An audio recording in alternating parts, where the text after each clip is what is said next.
Advantages of planning और limitations of planning इस video में मैं बताने वाला हूं। नाउ ये एग्जाम में एज अ फुल 16 मार्क का क्वेश्चन आ सकता है या ये क्वेश्चन शॉर्ट नोट के रूप में आएगा। कैसे? एडवांटेजेस ऑफ प्लानिंग, सिर्फ एडवांटेजेस, सिर्फ लिमिटेशन, दोनों साथ में आए तो बड़ा क्वेश्चन के तौर पर ज्यादातर चांस है। नाउ आप लोग पूछोगे कैसे लिखना है? A, meaning of planning, planning is deciding in advance what is to be done in the future, definition. और सी आप लिखना एडवांटेजेस और डी लिखना लिमिटेशन। और फिर हर एक पॉइंट के साथ साथ मैं आपको एग्जांपल भी बताते चलूंगा। पॉइंट नंबर 1 क्या है? Planning facilitates quick achievement of objectives. अभी आप वापस से मैं एप्पल का एग्जांपल लूंगा। एप्पल का शेयर इंडिया में 1% था मैन्युफैक्चरिंग में, 99% बनता था चाइना में। कोविड के बाद एप्पल ने इंडिया में प्रोडक्शन बढ़ाया। अभी एप्पल बनता है 7% इंडिया में, 93% बनता है चाइना में। ये साल 15 का लॉन्चिंग भी एप्पल ने तुरंत मैन्युफैक्चरिंग साथ में शुरू किया। इस साल ये आंकड़ा 10% तक जाएगा, चाइना में 90। 2025-26 में हो सकता है 20% एप्पल इंडिया में बनाए और सिर्फ 80% चाइना में बनाए। अभी आईफोन जो 15 है प्रो मैक्स इंडिया में नहीं बनता। लैपटॉप्स इंडिया में जो एप्पल है ना, आईपैड, ये इंडिया में नहीं बनता। बट एयरपॉड्स का प्लान उनका अगले साल है। सो एप्पल ने प्लान किया जो आईपैड है ना, जो उसका लैपटॉप्स है एप्पल के, वो इंडिया में उन्होंने बोला कि नहीं पॉसिबल है, इतना सेल नहीं है, तो बनेगा थाईलैंड में, इंडिया में नहीं बनेगा। सो अचीवमेंट ऑफ ऑब्जेक्टिव, आईफोन फटाफट इंडिया में बन रहा है। एक नहीं 3 कंपनी बना रहे, फॉक्सकॉन, विस्ट्रॉन, पेगाट्रॉन। और एक खुशखबरी है, विस्ट्रॉन का साउथ का एक प्लांट टाटाज ने खरीद लिया है। साउथ या गुजरात का चेक करना पड़ेगा। तो अभी टाटा बनाएगा विस्ट्रॉन, बट एक और साल लगेगा उसको। सो 3 कंपनीज बना रहे, कौन? फॉक्सकॉन, विस्ट्रॉन और पेगाट्रॉन। दूसरा, brings unity of purpose and direction. अब unity of purpose and direction क्या है? जब उन्होंने 15 लॉन्च किया और देखा इंडिया में अच्छा रिस्पॉन्स मिल रहा है, तो उन्होंने क्या किया, चाइना से ज़्यादातर इंडिया में अभी काम शुरू हो गया। एक दिन में 30,000 आईफोन बनता है, जो तमिलनाडु में बनता है। 20% इंडिया के आईफोन्स तमिलनाडु में बनता है। आईफोन्स के इलेक्ट्रॉनिक्स इंडिया में पूरे तमिलनाडु, क्योंकि मेजोरिटी इंजीनियर्स आपको साउथ में मिलेंगे।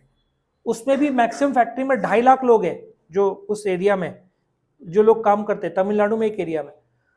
और मैक्सिमम लेडीज लोग बनाते हैं। 15 से 20 हज़ार का सैलरी, उनको भी फिनेंशियल इंडिपेंडेंस मिलता है और कंपनी को भी प्रोडक्शन मिलता है। एक पर्पस, एक डायरेक्शन मिलता है कि हाँ ये हमारा गोल है, दिन में 30,000 आईफोन, वो भी 24 घंटा काम कर रहे हैं। और सोचो प्रो मैक्स नहीं बन रहा है, मतलब 15 का कितना डिमांड होगा, इससे पता चलता है। दूसरा, ensures full utilisation of resources. अभी नासिक में महिंद्रा एंड महिंद्रा कार बनता है। अब उनका प्लानिंग यह है, आप उसका एक इंजन, सब जैसे जापान का टोयोटा इनोवा, इंजन जापान से आएगा तो कॉस्ट बढ़ेगा ना, उसका कॉस्ट बढ़ेगा ना, इतना लॉजिस्टिकल कॉस्ट है। तो महिंद्रा जो फैक्ट्री में कार्स बनते हैं, उसके पूरा सप्लायर्स, करीबन 250 सप्लायर्स नासिक में, आपके सीट कवर से हैंडल से लेकर मेजॉरिटी सप्लाई कहाँ से होता है? मेजॉरिटी नासिक में होता है। अच्छा, पूना में महिंद्रा है, उसका चैसी एक कंपनी एल्फ इंजीनियरिंग, फैक्ट्री के भीतर ही महिंद्रा ने एल्फ इंजीनियरिंग को एक जगह दिया है, उधर ही वो चैसी बनाते हैं और फैक्ट्री के भीतर से भीतर ही सप्लाई करते हैं। सब समझ में आ रहा है? इधर से बनाया 2 रो में महिंद्रा, तो elf engineering Mahindra Mahindra factory के अंदर ही उनको एक जगह दी। बोलने का तात्पर्य है रिसोर्सेज का कितना बढ़िया यूज। एक जो चैसी आता है, एक ट्रक में ट्रांसपोर्ट करना जाए, अब कितने चैसी बहुत बड़ा होता है ना, 6-8 से ज्यादा कहाँ आप लेके जाओ, और ट्रांसपोर्टेशन कॉस्ट कितना महंगा पड़ता है, गाड़ी का कॉस्ट बढ़ जाता है। इसलिए रिसोर्सेज का बेस्ट इस्तेमाल करके उन्होंने प्लान किया नजदीक ही बनाया जाए। और जो इंजन का प्लांट है महिंद्रा का, वो का इगतपुरी में, नासिक से 40 किलोमीटर दूर। सस्ता पड़ता है ना उनको ट्रांसपोर्टेशन कॉस्ट, क्योंकि असेंबल करेगा नासिक में, लेकिन असेंबलिंग के लिए रॉ मटेरियल तो लोकली में आना चाहिए। आप दूर दूर से मंगाओ। रोल्स रॉयस क्यों महंगा है? क्योंकि रोल्स रॉयस के जो पार्ट्स है वो वर्ल्ड के बेस्ट ऑफ बेस्ट में से मंगाते हैं, उसमें से इंडिया भी सप्लाई करता है। सीट के कुछ कवर्स का कुछ भाग इंडिया से जाता है। तो वर्ल्ड के बेस्ट ऑफ बेस्ट वो लोग सब जगह से पार्ट्स मंगाते हैं। तो करोड़ों की कार तभी आती है ना, शिप से जाएगा, एरोप्लेन से आएगा, कॉस्ट कितना बढ़ जाएगा, ये कारण है वो इतना महंगा है। अवॉइड्स इनकंसिस्टेंसी इन एफर्ट्स। अब सिंपल सा है, आप सेल्समैन है, आपको 30 कार बेचने का काम दिया है, तो मैं क्या करूंगा, एटलीस्ट एक दिन में एक कार तो बेचूंगा, आज मैं रिलैक्स हूँ कुछ नहीं, लेकिन कल 2 कार का लोड आ जाएगा ना मेरे पर। अच्छा, आप बोलोगे नहीं अचीव किया तो मुझे कमीशन कम मिलेगा, प्रमोशन का रुक जाएगा। सो आप कंसिस्टेंट रहोगे, आपको पूरा गोल दिया, प्लान दिया, तो आप फटाफट काम शुरू करोगे। Next, raises competitive strength. आप देखो, होंडा का ले लो एग्जांपल। होंडा सिटी तो अनडिस्प्यूटेड उसका एक लेवल है, 20 लाख की कार में वो काफी फेमस है, लेकिन होंडा एसयूवी में कहाँ था? उनको झक मार के एलिवेट लॉन्च करना पड़ा। देखो, लॉन्च किया ना ये महीने, पिछले महीने। तो कॉम्पिटिटिव स्ट्रेंथ उनको भी समझ में आ गया कि आप इंडिया में आधे गाड़ियां एसयूवी बिक रहा है, होंडा के पास सिर्फ एक है एलिवेट। आप hyundai के पास देखो, वेन्यू है, और कौन सा है? क्रेटा। क्रेटा तो 2 लाख के ऊपर गाड़ियां बिक रहे हैं उनके, साल में 2 लाख के ऊपर तो क्रेटा वो लोग निकाल रहे हैं। तो उन्होंने वेन्यू लॉन्च किया, और कौन सा, 3 हुए, और चौथे पांचवा भी प्लान कर रहे होंगे। कार में तो उन लोग का भी प्लान कम हो गया होगा, सब एसयूवी बिक रहे हैं। और नेक्स्ट उनका उनका एक इलेक्ट्रिक व्हीकल 60-65 लाख का, लुक्स ब्यूटीफुल, लेकिन बहुत महंगा है। उनको आज नहीं तो कल 15 से 20 लाख का ई व्हीकल भी लॉन्च करना पड़ेगा, तभी जाकर उनका कॉम्पिटिटिव। 60-65 लाख में जो डाल रहा है वो करोड़ रुपए डाल के मर्सिडीज इवॉक नहीं खरीदेगा, जिसका 850-900 का एक चार्ज पे है। Hyundai का भी अच्छा है, लेकिन 60-70 लाख के बजाय लोग मर्सिडीज लेना ज्यादा पसंद, लेकिन मर्सिडीज का जो इवॉक है वो 1.5 करोड़ का जाता है। प्रमोट्स मैनेजरल एफिशिएंसी, एक क्लियर कट है। जब आप गाड़ी सर्विसिंग देने जाते हो, मैनेजर क्या बोलेगा? आज 40 गाड़ियां, इससे ज्यादा होगा नहीं, कैपेसिटी के बाहर है। अच्छा, उससे बाहर लिया गाड़ी तो सर्विसिंग का क्वालिटी खराब होता है, नाम खराब होता है। सो मैनेजरल एफिशिएंसी प्लानिंग पे चलते हैं कि आज का ये लोड है, ये काम है, या ओवर टाइम करो, नहीं हो सकता तो इतना ही लो, उससे ज्यादा नहीं। आपका एफिशिएंसी बढ़ता है। Avoids hasty decision and action. अच्छा, अभी इन लोगों ने एप्पल आईफोन 15 में पीछे क्या टाइटेनियम का बॉडी लगा दिया। अब दिक्कत ये, इनको 1 साल के अंदर जो नंबर 1 पे है आईफोन, वो अमेरिका में तो नंबर 1 पे, अब 15 पे एक प्रॉब्लम आना शुरू हो गया हीटिंग का, सबने सुना होगा। अब उन्होंने पीछे लगाया टाइटेनियम बॉडी। टाइटेनियम बॉडी टूटेगा नहीं मानते, बट हीट रेसिस्टेंट ज्यादा नहीं है। आप चेक करोगे 40, 45, 48 डिग्री तक चला जाता है। सो इनके पास दिक्कत है, इनके पास टाइम बहुत कम है, 1 साल में इनको लॉन्च करना पड़ता है, टेस्टिंग फेज लिमिटेड रहता है। सो कई बार आप जल्दबाजी में फैसला लो तो गलत डिसीजन हो जाता है। आ रहा है समझ में? अब मारुति क्या कर रहा है, ई व्हीकल ना 2025, वो भी टोयोटा के साथ पार्टनरशिप में, खुद से नहीं कर रहा है। सो अच्छा, यदि उन्होंने जल्दबाजी में लॉन्च कर दिया और कुछ गड़बड़ी हुआ तो नाम खराब हो जाएगा। एक बार नाम खराब हो गया, अब जैसे 2 व्हीलर में कैसे जल्दबाजी हुआ था तो कैसे गाड़ी जल रहे थे इंडिया में, पिछले साल ओला का जलना शुरू हो गया, एक कंपनी का जला नहीं, और वो था एथर। समझ में आया? लेकिन एथर से भी एक गलती हो गई। एथर की गाड़ी कितने की आती है? 1.5 लाख।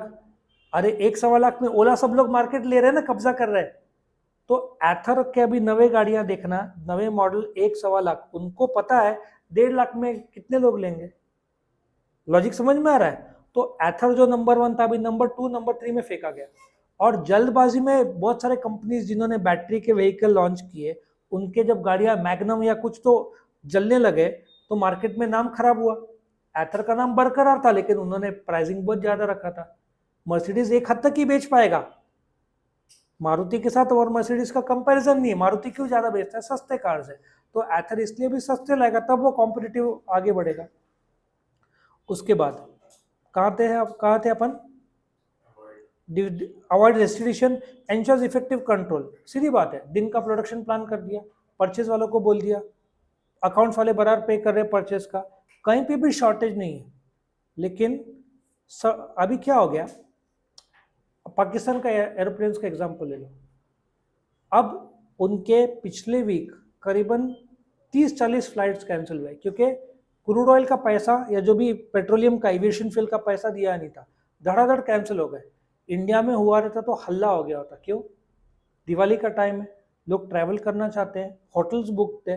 सो आपका कंट्रोल बराबर रहेगा, आपने बराबर टाइमली पेमेंट्स किए, कोई भी आपका पेट्रोलियम या एविएशन फ्यूल रोक नहीं रहा है, बराबर चल रहा है। ये हो गई गलती स्पाइस जेट से। स्पाइस जेट के मैनेजमेंट में कुछ तो प्रॉब्लम आ गया, स्पेयर पार्ट्स का प्रॉब्लम, लगातार प्रॉब्लम से जूझ रहा है कौन, स्पाइस जेट।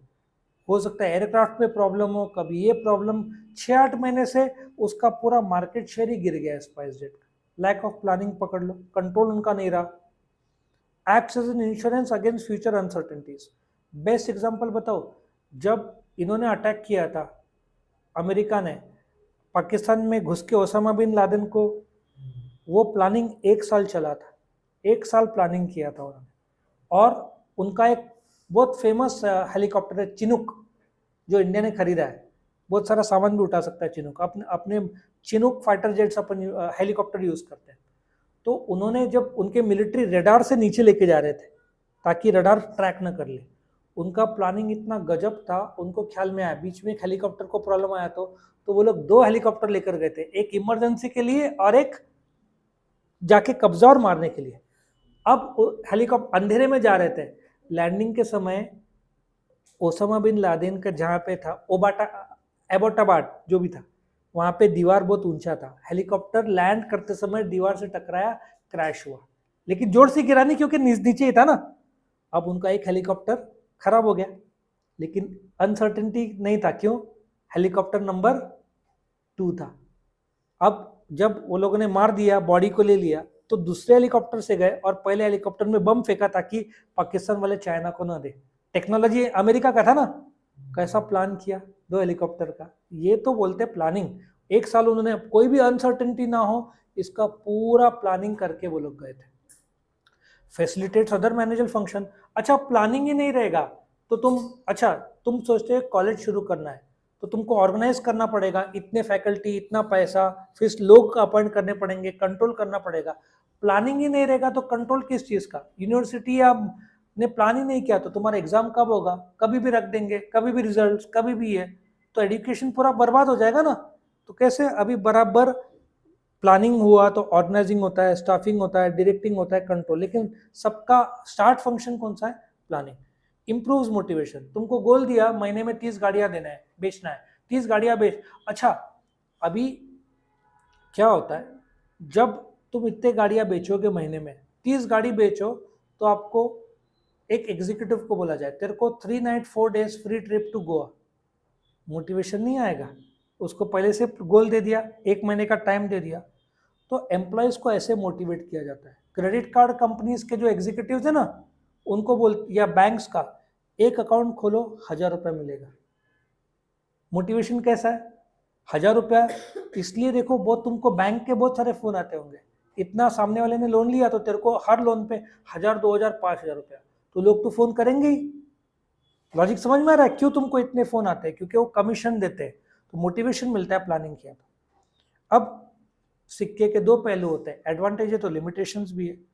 टाइम कंज्यूमिंग, तुमको बैठना पड़ता है, सोचना पड़ता है, ड्राफ्ट करना पड़ता है, मीटिंग करना पड़ता है।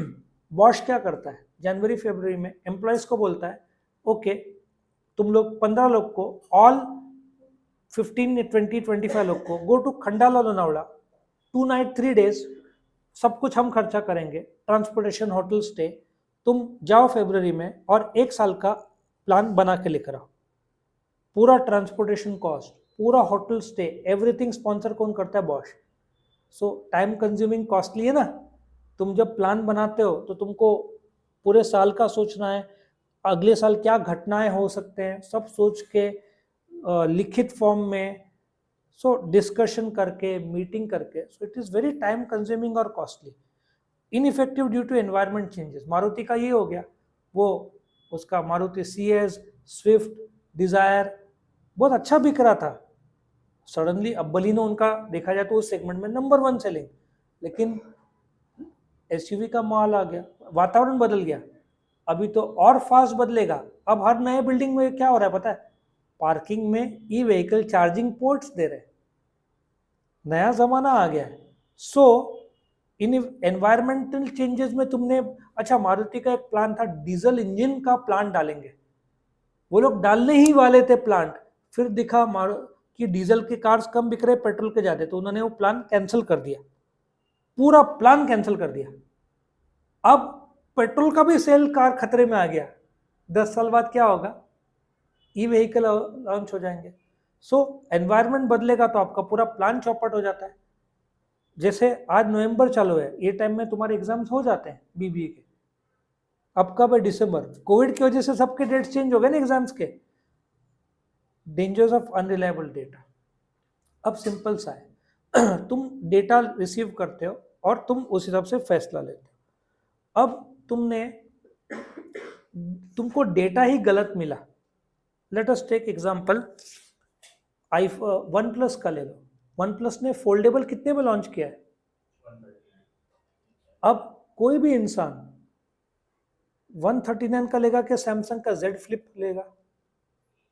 और जेड फ्लिप 4 या 3 या 4 आ रहा है, 160। कोई भी 140 वन प्लस का डालेगा, वो 20। कैमरा लोग एप्पल का बोलते हैं, बट सैमसंग S23 अल्ट्रा का कैमरा का कोई तोड़ नहीं है। सैमसंग खुद एप्पल को सप्लाई करता है कांच, या जो सामने वाला ग्लास है ना, सप्लाई कौन करता है? स्क्रीन या जो है सैमसंग करता है। उनके टीवी भी देखो। अच्छा, वन प्लस ने इंडिया में टीवी बंद कर दिया। ओप्पो है, कौन था, एक और कंपनी है रेडमी, दोनों ने टीवी बंद कर दिया।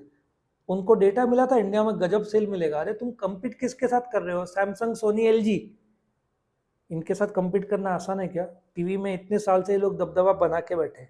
और वन प्लस ने फोल्डेबल, अच्छा ओप्पो का फोल्डेबल 90,000 है, वो लोग फिर भी लेंगे 90, और जो जेड जो है 160 में 70,000 का डिफरेंस है। वन प्लस ने 140 में लॉन्च किया, कौन लेने वाला है? लॉजिक समझ में आ रहा है? 200 मेगापिक्सल पे S23 अल्ट्रा है, वन प्लस का 200 मेगापिक्सल, उनका 50-60 से ज़्यादा वो लोग दे ही नहीं रहे अनलेस उन लोगों ने लॉन्च किया। सो उनको डेटा किसने अनरिलायबल दिया रहेगा कि वन प्लस एक ब्रांड बन चुका है, 140 में बिकेगा। आप देखो कितना बेच पाता है वन प्लस। टीवी तो उन्होंने बंद कर दिया, ये फोल्डेबल भी 140 में कोई नहीं खरीदेगा, क्योंकि उस प्राइस में 20 से डाल के कोई भी इंसान या तो प्रोमैक्स लेगा या तो सैमसंग का जेड फ्लिप लेगा। एक वन प्लस एक मध्यम वर्गीय ब्रांड है जो अपने आप को लग्जरी बना, मतलब मारुति सडनली मर्सिडीज के साथ कंपीट कर रहा है। मुझे लगता है कोई चांस नहीं है उसका जेड फ्लिप के साथ। उनको डेटा ही किसी ने गलत दिया। आपने 110 प्राइस रखना चाहिए था ना। ओप्पो का तो बहुत अच्छा है, उससे तो 90,000 में। जिसको फोल्डेबल लेना है वो ओप्पो लेंगे, 140 कौन डालने वाला है? या उससे तो 20 डाल के ज्यादा ले लो फिर सैमसंग का। अच्छा, next, encroachment on individual freedom and initiative. अभी रिलायंस का ले लो, सैटेलाइट लॉन्च किया उन्होंने, प्लान कहाँ से हुआ? सेंट्रलाइज्ड। कभी कभार क्या होता है, लॉन्चिंग टॉप लेवल पे होता है, लोअर लेवल पे फॉलो करना पड़ता है। तो encroachment of individual freedom and initiative मतलब क्या होता है? कई बार, अभी इसका ही ले लो, वर्ल्ड कप के टाइम में इंडिया में आज तक इतने टीवी बिके नहीं थे जितना अभी बिका है। और जोक की बात है, बिका कब? श्राद्ध पक्ष, गणपति जब खत्म होता है, विसर्जन जब होता है, उसके बाद दशहरा या जो भी टाइम है 9 दिन का, देवी की स्थापना होती है, उसके बीच क्या पितृपक्ष रहता है। लोग खरीदते नहीं है, नए चीजें नहीं खरीदते, पता है ना।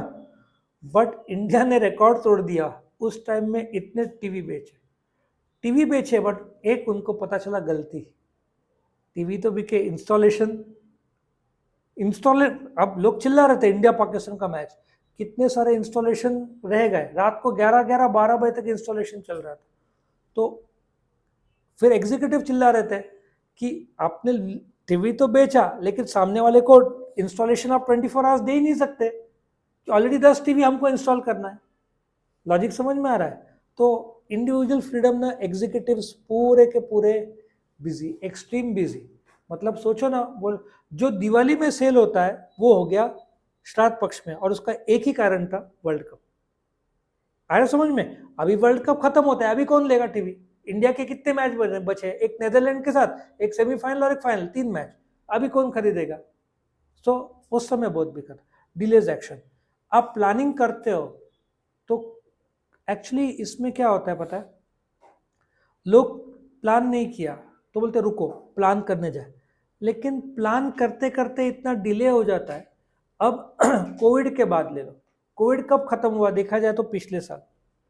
अब जैसे ही कोविड खत्म हुआ, एग्जाम बराबर टाइम में होना था, अब यूनिवर्सिटी ने अपना टाइम लिया कि चलो प्रॉपर लेंगे। फिर कुछ स्टूडेंट ने स्ट्राइक कर दिया पूना में कि नहीं ऑनलाइन एग्जाम लो, बराबर है, उन्होंने डिले किया। अच्छा, अप्रैल में एग्जाम खत्म होना चाहिए, पिछले साल भी नहीं है, 2023 जून की बात कर रहा हूं, उन्होंने एग्जाम खत्म किया जुलाई में। तब तक बॉम्बे यूनिवर्सिटी के बोर्ड के एग्जाम खत्म होके रिजल्ट्स आके अगला सेम शुरू हुआ था उनका जून और जुलाई में, और अपना यूनिवर्सिटी ऑफ पुणे का एग्जाम खत्म नहीं हुआ था। और इसमें यूनिवर्सिटी ऑफ पुणे पूरी तरीके से जवाबदार है भी नहीं। कोविड मानते लेकिन कुछ लोगों ने स्ट्राइक कर दिया था अभी भी online low, university of Pune ने नहीं माना। सबको पता है ऑनलाइन लोग कॉपी करते हैं, सो डिले हो गया ना, डिलेज एक्शन। आप प्लानिंग इतना ज्यादा करोगे तो आप एक्शन कब लोगे? कई बार बच्चे लोग प्लानिंग बहुत बढ़िया करते हैं लेकिन पढ़ाई नहीं करते। जिम जाएंगे 30 डेज, प्लान गजब, लेकिन जिम जाओ तो सही, ऑन पेपर ही रह जाता है वो। अनसुटेबल टू स्मॉल फर्म्स, छोटे फर्म्स क्या है, अपना है धंधा छोटा, कौन इतना टाइम यूज करे, चलो जितना है बनता है दिन में बनाओ, तो इसका खामियां गुजरना पड़ता है, गलत चीज बन जाते हैं, ज्यादा बन जाता है, कम बन जाता है। लिमिटेड प्रैक्टिकल वैल्यू, एक्चुअली क्यों limited practical value? Planning is nothing without action. बड़े बड़े कंपनीज प्लान तो कर लिए बट इम्प्लीमेंट तो करो। अच्छा, ऑन पेपर इतना बढ़िया प्लान दिखता है बट ऑन पेपर एप्लीकेशन तो होना चाहिए। अभी विंडोज 11 जब लॉन्च हुआ उनको फिर गलतियां पताना शुरू हो गया, तो इम्प्रूवमेंट करने में मतलब क्या बोलते हैं कि ये आपका एकदम प्रोटेक्ट करेगा। अभी अपना दिल्ली में जो डिफेंस के है ना, इंडिया खुद का सॉफ्टवेयर डेवलप कर रहा है। विंडोज हैक हो जाते हैं ना, बैंक ऑफ बड़ौदा का हैक हो गया था, 250 करोड़ चला गया, फिर उनको पता चला, उन्होंने एक विंडोज एक्सपी था, अरे एक्सपी के बाद विस्टा आया, 7 आया, 10 आया, 11 आया, उन्होंने प्लान ही नहीं किया कि आपका सिस्टम हैक हो सकता है, हैक हो गया, गया 250 करोड़ बैंक ऑफ बड़ौदा का। तो बोलने का तात्पर्य है, आपने प्लान कर लिया लेकिन कहीं ना कहीं कमी रह जाती है, प्रैक्टिकल वैल्यू लिमिटेड है, और no guarantee of expected result. कई बार लोग सोचते हैं प्लान कर लिया ना, अभी कोई दिक्कत नहीं। अच्छा, let us take last year का एग्जाम्पल। यूनिवर्सिटी ऑफ पुणे ने एग्जाम रख दिया बीबीए का, लास्ट ईयर मतलब ये साल जून का, जून 30 को वापिस कुछ तो यूनिवर्सिटी ऑफ पुणे या तो कोई एग्जाम था या कोई स्ट्राइक हुआ, वापिस वो 10 दिन के लिए पोस्टपोन हो गया। सो आप जो प्लान बनाते हो फिर बाद में ख्याल में आता है यहाँ तो एमबीए एंट्रेंस आ गया, एमबीए एंट्रेंस आता ना, कैट सीईटी आ गया, फिर सीए वाले बच्चे, अच्छा जुलाई में आ गया तो बच्चे टेंशन में आ गए। क्यों? आपको ग्रेजुएशन के बाद लंदन जाना है पढ़ाई के लिए, तो आपको जुलाई 26-27 को वहां पे जाना पड़ता है। अब जुलाई 10 को एग्जाम दे रहे तो रिजल्ट कब आएगा? कुछ मेरे स्टूडेंट ने लंदन जाने का प्लान कैंसिल कर दिया पिछले साल, ये साल मतलब 23-24 का सीजन, वो लोग जाएंगे 24-25। वो यूनिवर्सिटी ऑफ पुणे ने 2 महीने पहले एग्जाम लिया होता तो वो लोग चले गए होते, क्योंकि फायदा क्या, कुछ भी तैयारी नहीं है। जुलाई 10 या 11 को आप एग्जाम ले रहे हो तो रिजल्ट अगस्त में आएगा। हालांकि यूनिवर्सिटी ने 10-15 दिन में रिजल्ट लॉन्च कर दिया, लेकिन लोग डर गए स्टूडेंट्स की, यार अच्छा आपने एडमिशन लिया, रिजल्ट नहीं आया तो आपको वीजा नहीं मिलता है, वीजा में मार्कशीट का कॉपी जमा करना पड़ता है, नंबर डालना पड़ता है, नंबर ही नहीं तो कैसे वो लोग भेजेंगे, तो वीजा मिलना कठिन हो गया था। अब एरोप्लेन 2 महीने पहले बुक करना पड़ता है, लास्ट मिनट में बुक किया तो लाख 1.5 लाख का टिकट आता है। आप 1 महीने पहले बुक, 2 महीने 3 महीने पहले करोगे तो आपको 60-70 हज़ार का टिकट। अच्छा, आप लास्ट मिनट में बुक करोगे तो आपको डबल ट्रिपल लगता है। सब जगह पे प्रॉब्लम हो गया, और लास्ट में जनरेट फ्रस्ट्रेशन। आपने प्लान किया और वातावरण बदल गया। अभी इंडिया ने क्या सोचा होगा क्रूड ऑयल का, इजराइल का वॉर की वजह से, रशिया के वॉर की वजह से। अपन डिफेंस मंगाते ना, S-400 5 मंगाया था, 3 आ गया, 2 आना था, लेकिन अभी वॉर रशिया यूक्रेन का चल रहा है, ढकला गया अगले साल। इंडिया में फ्रस्ट्रेशन होता है ना, चाइना वहां दिक्कत दे रहा है, पाकिस्तान बॉर्डर में लगाना पड़ता है ना। S-400 एक ऐसा रडार सिस्टम है जो 200 से 400 किलोमीटर तक रेडियस में कोई भी मिसाइल एरोप्लेन आया, इसको, जैसे इसराइल का आयरन डोम है ना, वैसा रशिया का S-400 है। तो हमने 5 का ऑर्डर दिया, 3 ही है, 2 डिलेड है। तो इंडिया के पास कोई ऑप्शन नहीं, वेट करो, क्योंकि इंडिया ने खुद ने वो डेवलप नहीं किया। Involve huge paper work. हाँ, इंडिया क्या अभी एक एक चालू भी हो गया काम, लेकिन आप जब एरोप्लेन फाइटर जेट सोचते हो आपको 30 साल आगे सोचना पड़ता है। तो S-400 सीरीज इंडिया खुद डेवलप करेगा, सो 2040 इम्प्लीमेंटिंग 2045 ऐसे चलता है। ये 15-15 20-20 साल का प्रोजेक्ट है, और उसके बाद भी सक्सेस होना। पिछले साल अपना चंद्रयान पिछला जो फ्लॉप हुआ था ना, नहीं हुआ था, कौन सा था वो मून का, वो कितने साल से चल रहा था। अच्छा, एक और बात, नासिक पूना 20 साल से चल रहा है ट्रेन का प्रोजेक्ट, अब जाकर वो कैबिनेट जो है ना, महाराष्ट्र गवर्नमेंट बोल रहा है 20 साल से नासिक पूना ट्रेन फाइल में रह गया प्लान। सो बना सकते हैं, एक तो खर्चा, एक तो रिसर्च करना, इट्स 15-20। अपना फाइटर जेट तेजस लॉन्च किया ना, वो अभी इंडक्ट होगा, वो 4-4.5 फिर अपना 6 जनरेशन का भी, 5th और 6th का भी प्लान है, लेकिन वो कब होएगा 2035-2040, क्योंकि प्रोटोटाइप बनाने के बाद एक्चुअल प्रोडक्शन आने को 5-6 साल लगते हैं। सोचो, पेपर वर्क, डेंजर ऑफ ओवरडूइंग। कई बार लोग ओवर प्लान करते हैं, इंप्लीमेंट लेस करते हैं, प्लानिंग बहुत गजब करते हैं बहुत टाइम, बट इंप्लीमेंटेशन के टाइम में ढीले पड़ जाते हैं। और कई लोग प्लान नहीं करते, ओवर इंप्लीमेंट करते हैं, फिर गलतियां उसमें पता चल जाता है। लॉजिक समझ में आया? दोनों में चूक है, proper planning, proper paper work, proper implementation, तब सक्सेस आता है। तो ये था आपका एडवांटेजेस और लिमिटेशंस ऑफ प्लानिंग।